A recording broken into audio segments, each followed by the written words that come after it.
L'info régionale, édition régionale tout de suite sur votre chaîne d'info en continu.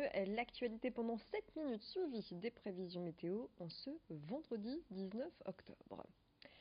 445 millions d'euros, c'est le budget du département du Nord consacré à l'enfance, soit 15% du budget total. Le service de l'aide sociale à l'enfance est présent dans chacune des 45 unités territoriales de prévention et d'action sociale, les UTPAS. Il accompagne ce service les parents et leurs enfants pour prévenir les difficultés, protéger l'enfance en danger et défendre les droits de l'enfant. En 2019, le département du Nord prendra à sa charge 800 nouveaux mineurs non accompagnés, ce qui représente un budget de 20 millions d'euros. Les explications à ce sujet de Jean-René Le Serre, président du département, au micro de Lucille Berthe-Constant. Le département aujourd'hui, il est la voiture balai, donc de l'ensemble des problèmes de la société. De la même façon qu'en matière de RSA, en matière d'APA, en matière de prestations de compensation du handicap, en matière de mineurs non accompagnés. Je rappelle que nous avons la charge des mineurs non accompagnés.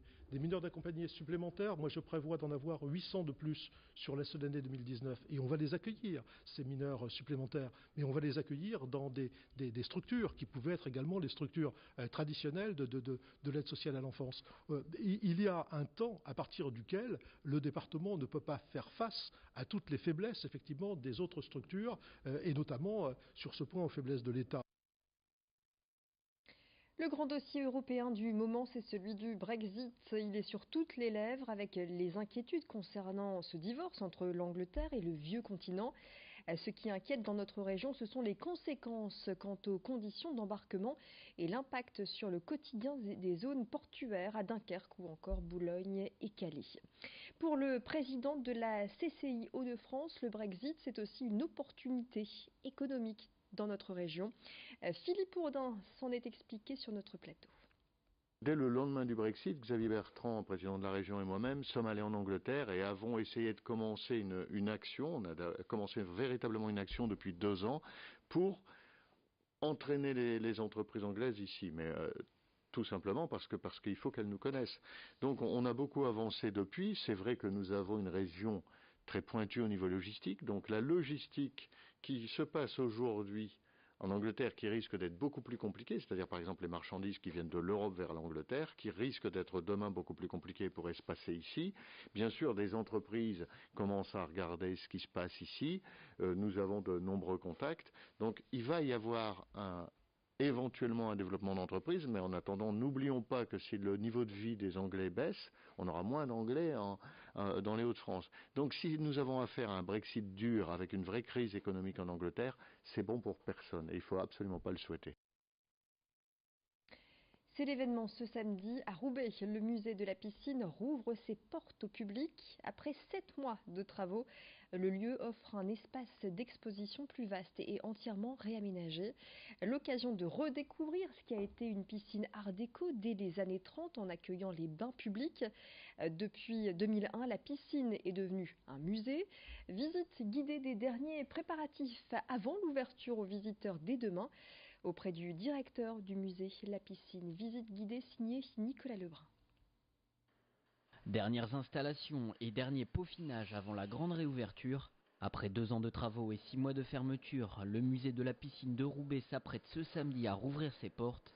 Avec près de 2300 m² supplémentaires, le musée passe de 6000 à 8000 m² d'espace accessible au public.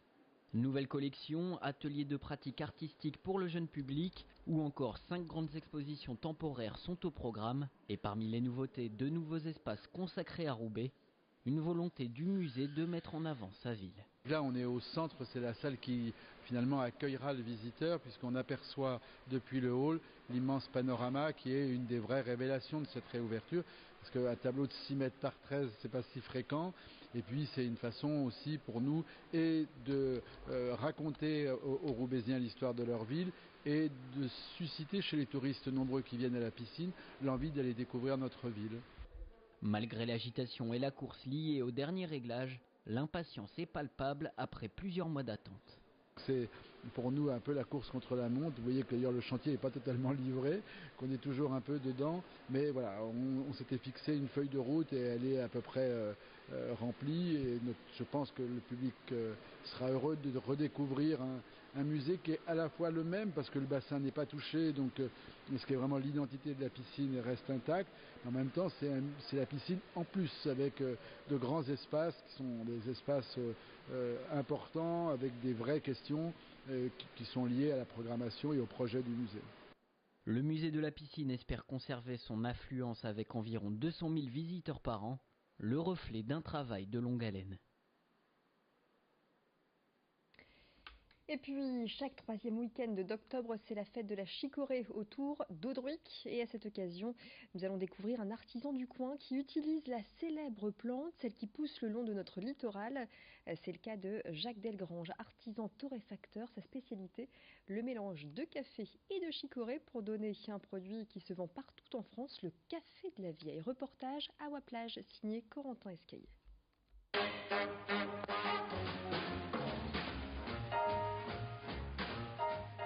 Le café à l'état pur, c'est une fève d'une cerise, c'est un noyau de cerise auquel nous on va torréfier pour produire du café. Par contre, on rajoute de la chicorée, qui est bien typique dans le Nord, par nos anciens surtout, et là où la jeunesse redécouvre la chicorée, dans l'intermédiaire du café. Là-bas, vous avez mon assemblage de café à la chicorée, qu'on a appelé le café de la vieille, qui contient de la chicorée lutin, la chicorée du Nord, auquel l'assemblage donne un goût de café qui est exceptionnel, qui est très doux, soyeux, très rond en bouche, avec aucune agressivité. Un café exceptionnel. Là, on a réussi à retrouver le bonheur des anciens, des personnes âgées qui ont toujours connu la chicorée, malheureusement dans des circonstances des fois douloureuses de l'après-guerre. Et donc on réveille leur jeunesse, on réveille un petit peu leurs souvenirs, parce que pendant un temps, c'est vrai que la chicorée avait été oubliée. Mais on rattrape aussi une clientèle très jeune parce que la chicorée ça a des vertus. La chicorée maintenant c'est des produits de terroir, des produits locaux, et c'est vrai que les jeunes sont très attachés à ce qu'on produit et à ce qu'on fabrique.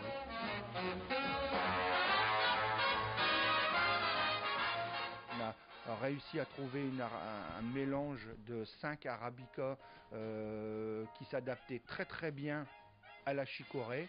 Et je pense, étant donné que c'est ma meilleure vente en boutique comme sur Internet, et l'Internet on livre toute la France, je pense que c'est une bonne réussite.